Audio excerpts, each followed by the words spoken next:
Hello everyone, I hope you feel good today and enjoy my little story about my hero, the person I choose that is a great example for me, and is my grandfather.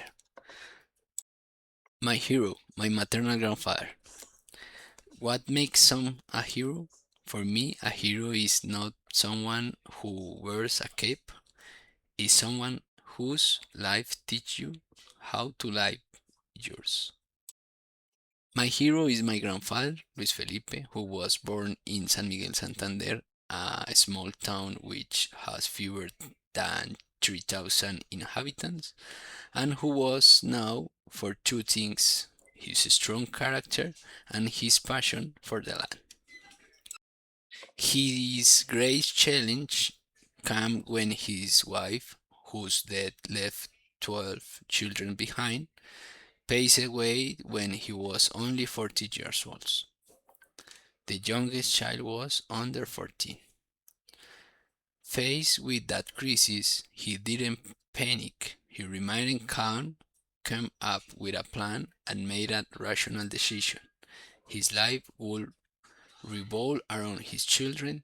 He raised them all alone through the 17th and 18th, which were on the most severe and violent decades in rural Colombia.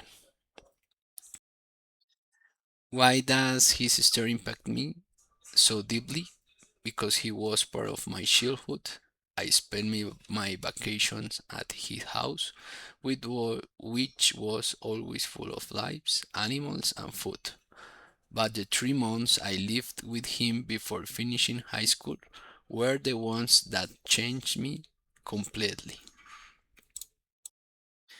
I worked by his side every morning, drank guarapo in the afternoons, and ate mazamorra every single day.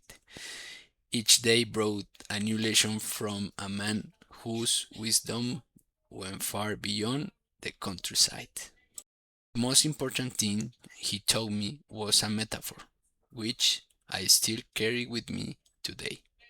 He said, "Son, if my father walked in a ride a horse, and I ride a horse, and your father rides a bicycle, you have to drive a car. In other words, use your history as a foundation, but always moved forward." I returned home renewed and decided I would study and build something, not because life is easy, it never is, but because of the faith I found my heritage. Luis Felipe was a man whom I deeply admired, was in business, in relationships, and in raising 12 children alone in a complex world and in complex moment.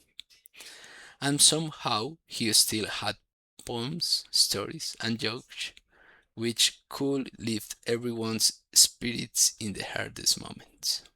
Miss you, abuelo. I try to remember your gaze and your smile when things get tough. We love your number one fan, Jose Manuel, son of Ana Noemi, your youngest daughter.